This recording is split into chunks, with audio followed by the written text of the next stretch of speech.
কিরে খোকা, তোকে তো আজ বলেছিলাম কাতলা মাছ আনতে, আবার চিংড়ি মাছ আনতে গেলি কেন? বিনয় হেসে বলল, মা, আজ সুজাতার একটু লাউ চিংড়ি খেতে ইচ্ছে করছে। ও তোমায় বলতে পারেনি, তাই আমি এনেছি। তুমি একটু রান্না করে দিও। রমা দেবী মুখ বাঁকিয়ে বললেন, দেখ, আমি একটা কথা বলি, এই অবস্থায় এত নোলা ভালো নয়। জানিস তো, বেশি খেলে পেটের ছেলেটাও বড় হবে। আমাদের সময় এত কিছু ছিল না, যা দিত তাই চুপচাপ খেতাম।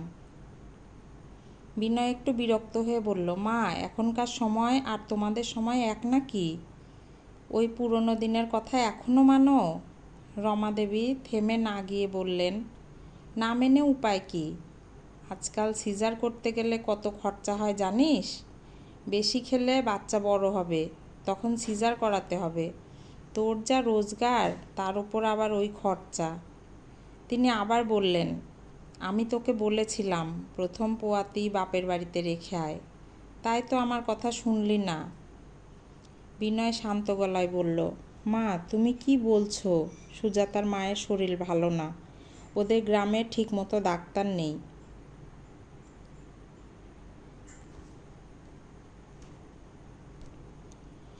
কিছু হলে তখন কি হবে? আমি কি করে সব জেনে শুনে ওকে সেখানে রেখে আসি? রমাদেবী বিরক্ত হয়ে বললেন, তোরা যা ভালো বুঝিস কর। এই বলে তিনি রান্নাঘরের দিকে চলে গেলেন। আড়াল থেকে সব কথা শুনে সুজাতার মন ভেঙে গেল। সে চুপচাপ নিজের ঘরে চলে গেল। কিছুক্ষণ পর বিনয় ঘরে ঢুকে বুঝতে পারল সুজাতা সব শুনেছে। সে ধীরে ধীরে বলল, মন খারাপ করো না, তুমি তো দেখছো, মা মুখে এক বলে মনে আর এক। পুরনো দিনের মানুষ, নিজেকে বদলাতে পারছে না। মায়ের কথা কিছু মনে করো না। তারপর একটু হাসি এনে বলল, আজ বিকেলের জন্য 2টো সিনেমার টিকিট কেটেছি, তোমাকে নিয়ে বেরোবো, তৈরি হয়ে থেকো। বিকেলে যখন তারা বেরোতে যাবে, তখন রমাদেবী আবার বললেন, কিরে খোকা, কোথাও বেরোচ্ছিস? সুজাতাকে নিয়ে একটু বেরোচ্ছি, ফিরতে হয়তো একটু দেরি হবে, বিনয় উত্তর দিল। রমাদেবী সঙ্গে সঙ্গে বললেন, দেরি হবে মানে? পোয়াতি মেয়ে মানুষকে সন্ধ্যাবেলায় নিয়ে ঘুরবি? জানিস না এই সময় বাইরে বেরোতে নেই? বিনয় একটু দৃঢ় হয়ে বলল, মা, এই পুরনো মনোভাবগুলো একটু বদলাও। গ্রাম থেকে পড়াশোনা করে বড় হয়েছি, চাকরি পেয়েছি, তোমাদের শহরে নিয়ে এসেছি, তবুও দেখছি তুমি এখনও সেই পুরনো দিনে পড়ে আছো। সে হেসে যোগ করল, আর তোমার গোপাল তো আছেই, সব বিপদ থেকে রক্ষা করবে। সিনেমা দেখে ফিরে এলেও রমাদেবীর মুখের ভাব বদলালো না। এই রাগ বা অভিমান আজকের নয়, অনেক দিনের জমে থাকা। গ্রামে থাকাকালীন রমাদেবী ঠিক করে রেখেছিলেন নিজের পছন্দের এক আত্মীয়ার মেয়ের সঙ্গে বিনয়ের বিয়ে দেবেন। কিন্তু কলেজ জীবন থেকে বিনয় সুজাতাকে ভালোবাসত। প্রথমে আপত্তি করলেও শেষ পর্যন্ত রমাদেবী বাধ্য হয়েই সেই বিয়ে মেনে নেন। এর ফলে যৌতুক বা পণ্যের আশা পূরণ হয়নি। সেই ক্ষোভেই যেন সুজাতার প্রতি তার মনে অদৃশ্য দেয়াল তৈরি করে রেখেছে। বিয়ের পর সুজাতাকে নিয়ে যখন বিনয় শহরে ফ্ল্যাটে উঠল, তখন বাবা মাকেও সঙ্গে নিয়ে এসেছিল। সে চেয়েছিল সবাই একসঙ্গে সুখে থাকবে, কিন্তু এক ছাদের নিচে থাকলেও সম্পর্কের দূরত্ব কমেনি। সুজাতা শুরুর দিনগুলোতে অনেক কথা শুনেছে, কখনো ছোটোখাটো বিষয়ে তিরস্কার, কখনো কটূক্তি, সবই সে চুপচাপ সহ্য করেছে। ভেবেছে সময়ের সঙ্গে সব ঠিক হয়ে যাবে। মাঝে মাঝে মন খারাপ হলে বিনয়ের কাছে বলতো, কিন্তু বিনয়েরও অসহায় গলায় বলতো, বাবা মার বয়স হয়েছে, পুরনো দিনের মানুষ, কি করব বলো? এখন সুজাতার 5 মাস চলছে। এই সময়েও রমাদেবীর নিষেধাজ্ঞার শেষ নাই। এটা খেও না, ওটা করো না, এই অবস্থায় ঠাকুর ঘরে ঢুকছো, জানো না এসব করা উচিত নয়? সুজাতা কিছু বলতে গেলেই তিনি বলতেন, তোমরা আজকালকার মেয়েরা সব নিয়মকানুন তুলে দিতে চাইছো। এভাবেই প্রতিদিনের জীবন চলতে থাকে। ক্রমে সময় গড়ায়, 9 মাস পূর্ণ হয়। অবশেষে সুজাতার কোল আলো করে জন্ম নেয় এক কন্যা সন্তান।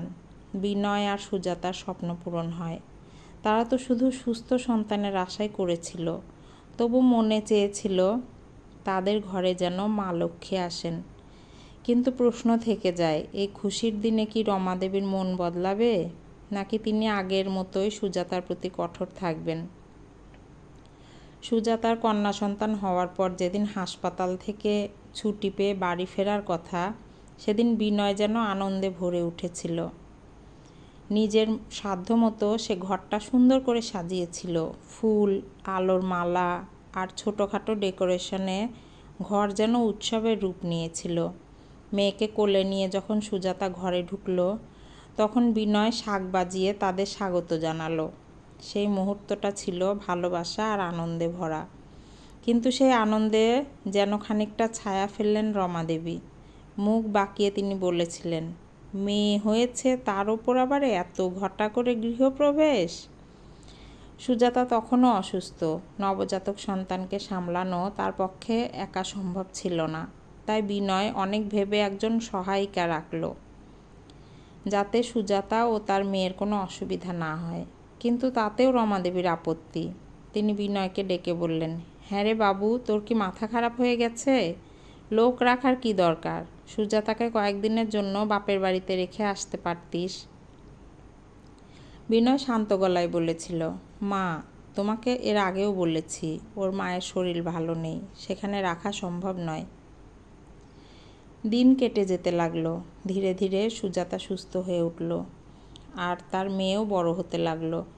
সেই সহায়িকাটিকে থেকে গেল তাদের সঙ্গে, কারণ সে থাকায় সংসার অনেকটা সহজ হয়ে উঠেছিল। এদিকে রমাদেবীর বয়সও বাড়ছিল। 4 বছর পরের একদিন গরমে কষ্ট পেয়ে রমাদেবী বিনয়দের ঘরে এসে বললেন, বাবু, তোদের ঘরে যে ঠান্ডা মেশিনটা লাগিয়েছিস, ওটা একটু আমার ঘরে লাগিয়ে দে না, গরমে খুব কষ্ট হচ্ছে।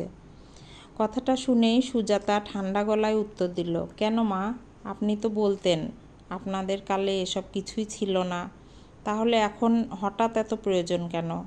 আপনি তো গরমে অভ্যস্ত, এটুকু গরম নিশ্চয় মানিয়ে নিতে পারবেন।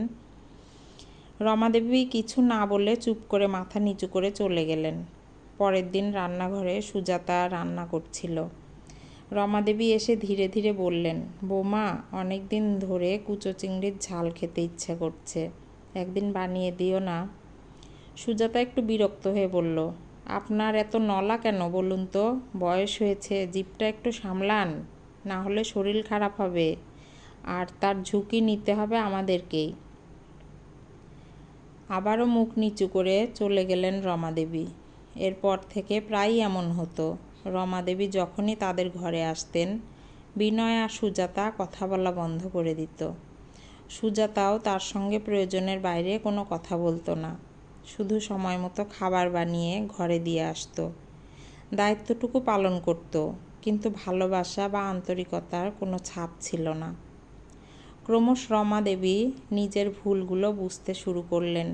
অতীতের প্রতিটি ঘটনা তার মনে ভেসে উঠতে লাগলো। সুজাতার প্রতি তার কঠোর ব্যবহার, কটু কথা, অবহেলা, সব কিছু যেন তাকে ভেতর থেকে কুরে কুরে খাচ্ছিল। তিনি বুঝতে পারছিলেন 4 বছর আগে সুজাতার প্রতি যা তা ব্যবহার করেছিলেন, সব হিসাব বাবদ ফিরিয়ে দিচ্ছে। তিনি এটাও বুঝলেন, একসময় নিজের অহংকার আর ক্ষমতার জোরে তিনি যা করেছেন, আজ তারই ফল তিনি পাচ্ছেন। কিন্তু তার কিচ্ছু করার নেই, সময় অনেক পেরিয়ে গেছে। একদিন চুপচাপ বসে বসে তিনি চোখের জল ফেলছিলেন।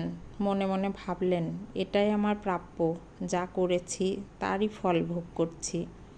তবুও কোথাও একটা আশা হয়তো ছিল, যদি সব কিছু আবার আগের মতো হয়ে যেত। কিন্তু তিনি জানতেন, সময় একবার পেরিয়ে গেলে তা আর ফিরে আসে না।